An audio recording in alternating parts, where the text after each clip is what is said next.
Update, am I the a-hole for telling my stepdaughter to go ask her real dad when she asked me to pay for her plane tickets?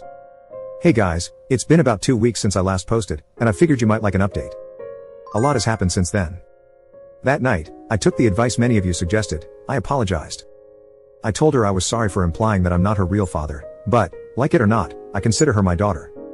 That I love her, and I will always be there for her. She started crying, sobbing uncontrollably, and said, "Why doesn't he love me?" referring to her biological father. I held her and told her she didn't need to fight for his approval. I also apologized for looking through her phone. I admitted that I now understand it's not an appropriate punishment for a teenage girl and that I'd find other ways to handle discipline. Lastly, I brought up therapy. She was hesitant at first, but I reassured her that there was nothing to be ashamed of. I told her everything she said in therapy would be completely confidential and that it could help to have someone to talk to, someone who could help her work through her feelings. She took a day to think about it, but the next day, she told me she was ready. So, I scheduled the soonest available appointment, which was last Friday. Her second session was this afternoon. It's only been a week, so I don't want to get too optimistic, but honestly, I already see a difference.